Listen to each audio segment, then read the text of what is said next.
What is going on, guys? It is JJ Bizzle, coach of the Peoria Pidegots here, bringing you the team builder for this week's battle against the Utah Weez. And you guys can see his team on the right, my team on the left.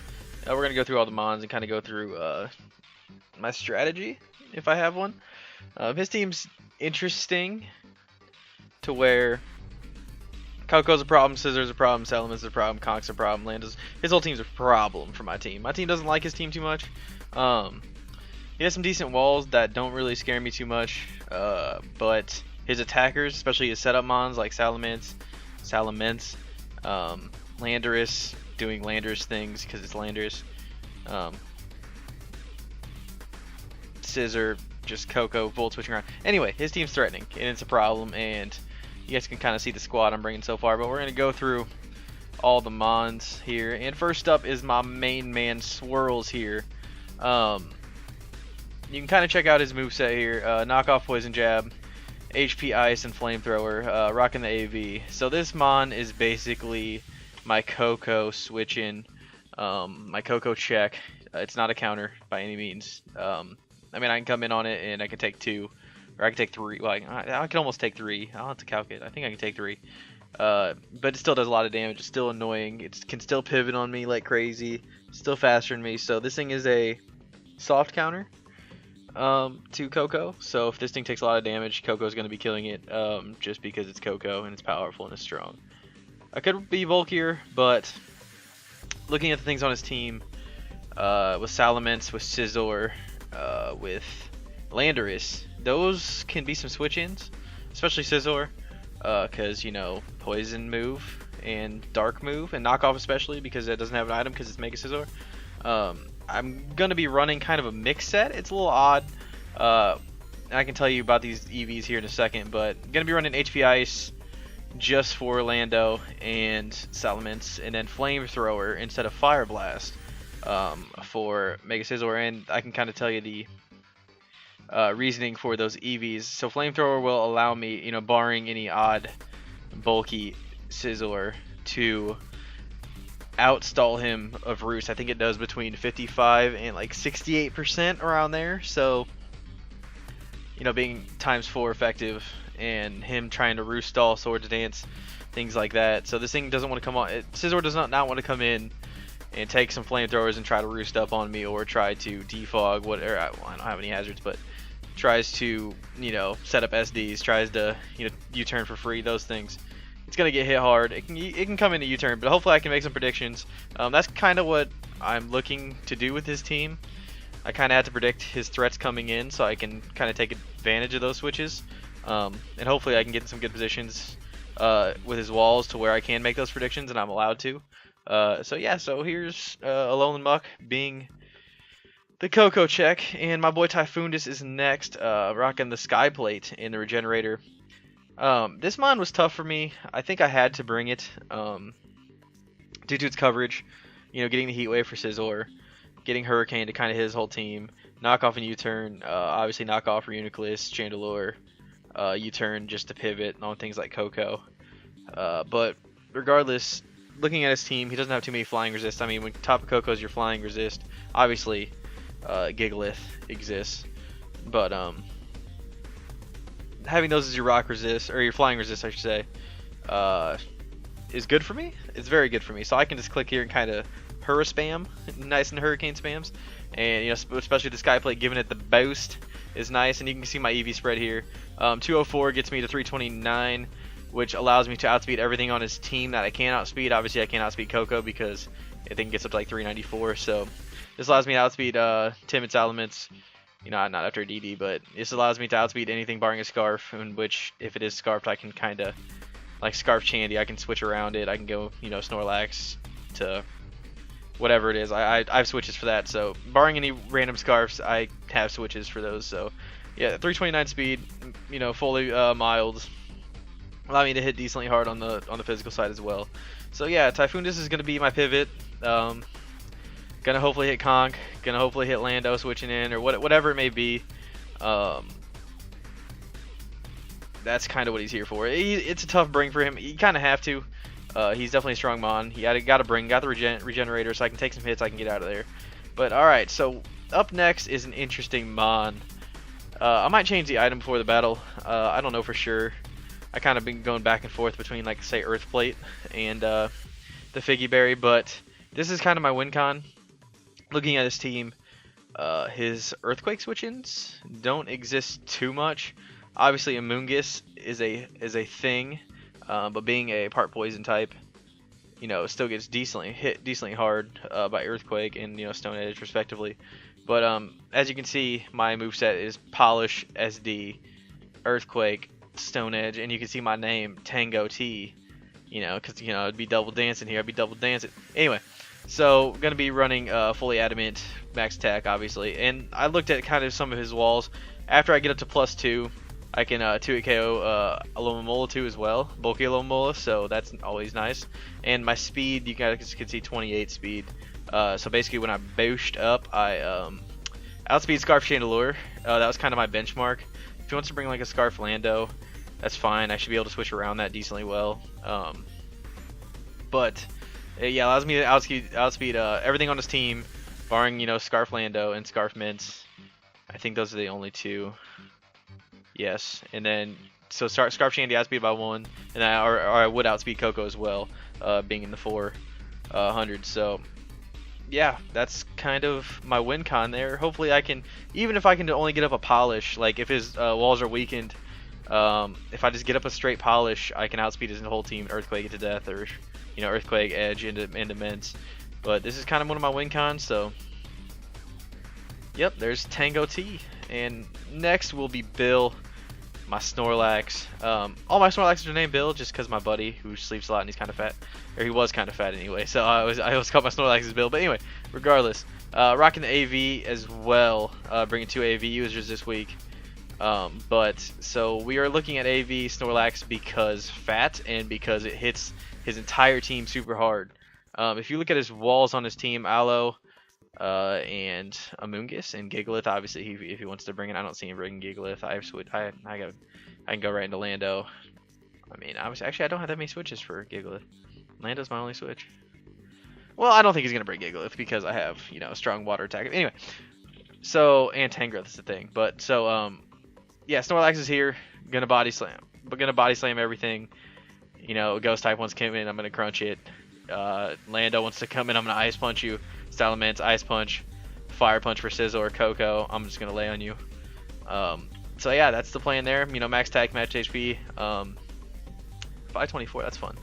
But yeah, so he's just gonna come in, he's gonna hit something hard, and then he's gonna take a hit, he's gonna kill something, and he's gonna get out. That's gonna be the plan. It's kind of a suicide, but hey, it's gonna get a kill, and that's a promise. So next up is gonna be Volcanion. My main man Volcanion here. This was also an interesting bring for me. I had Tangrowth on the team for a little bit. I had 3 mons that I really didn't want to bring, but I'm going to just for, I think they'll be good in what he's going to bring. So this mon, as you can see, its name High Aloma. So this mon is basically for Alomomola, which is, I know it's dumb to build for one singular mon. It's not just for him. Obviously I can set up, you can see I have some special bulk. Oh, I shouldn't be on my ability. As you can see, I have some special bulk. I can come into Amoonguss too. Chandelure, I can take hits a little bit better. Reuniclus, I can take some hits better.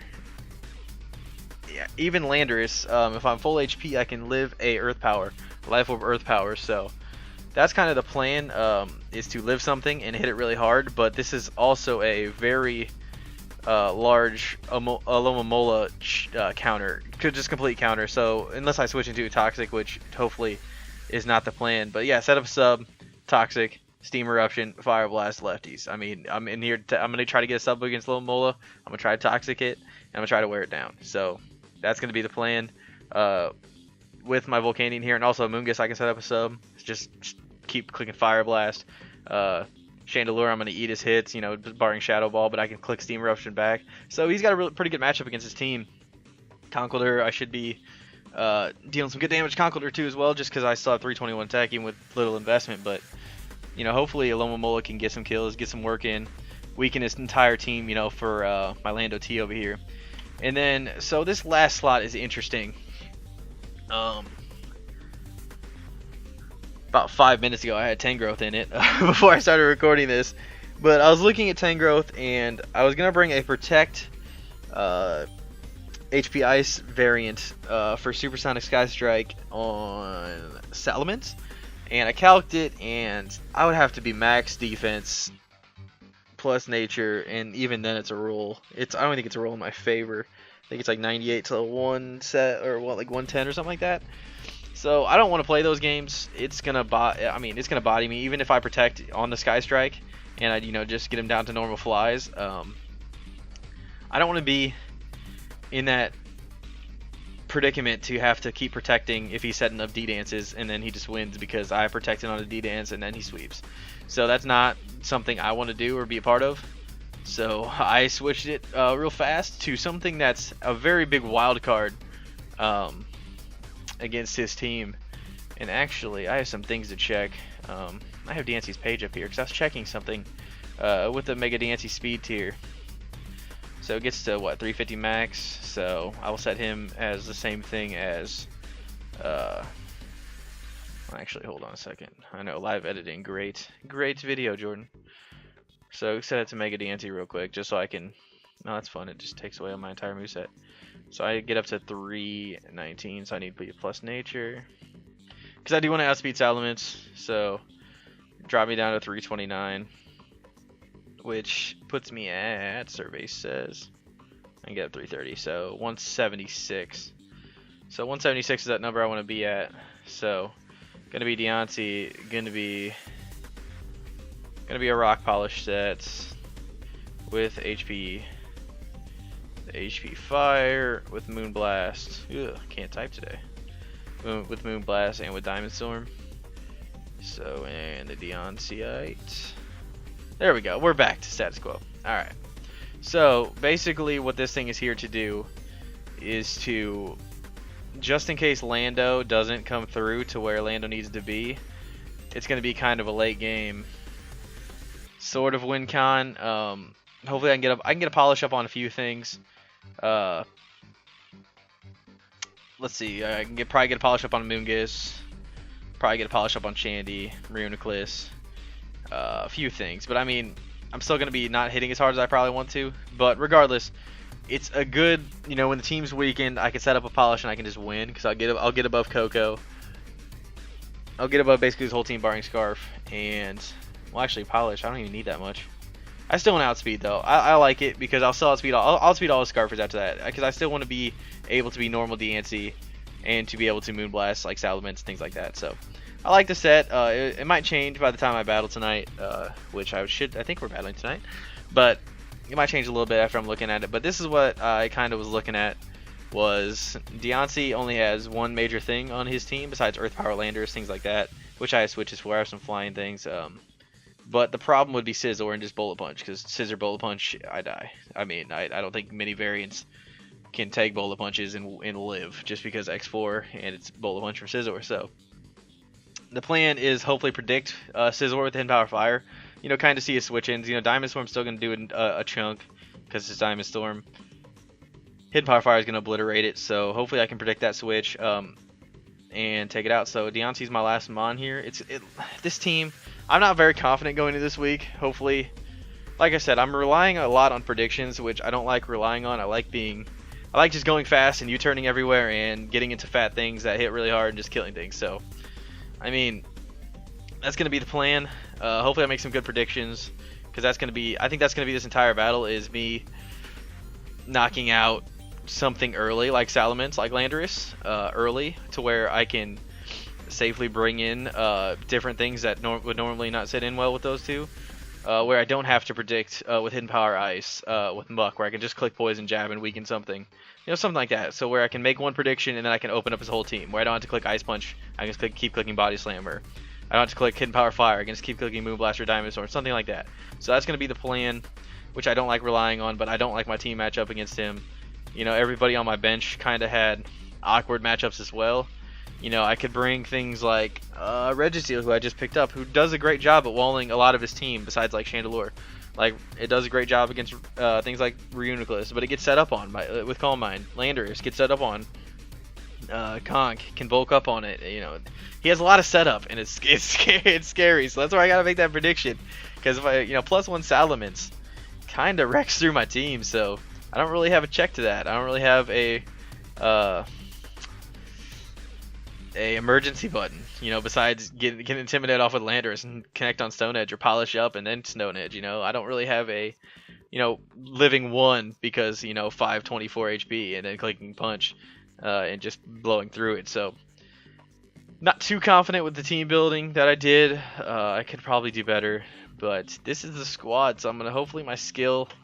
I don't know what skill that really is, but hopefully my talent, and I can make a prediction here and there, and I can get some kills, and we can win the game. So we can come out. I think actually I have the doc pulled up. I don't even know. I can't click the right buttons today. What is the record here? Pull up this good old. That's not the right leaderboard. I'm just gonna pull up the full screen here. Let's see the score table. This is what I'm looking for. So we are currently Peoria 3-1. So we're looking pretty good. We're looking pretty good. Are we 3-1? I thought we were 4-1. Did I get a? I can't even remember, guys. It's been a it's been a minute. Let's put it that way. It's been a minute. Yeah, I haven't got this bad. Okay, so yeah, so we're 3-1 right now. The team's looking pretty good, pretty saucy. So hopefully we can get a win this week, and bring us to 4-1. So thanks guys for watching, and hopefully the battle coming up soon. Later.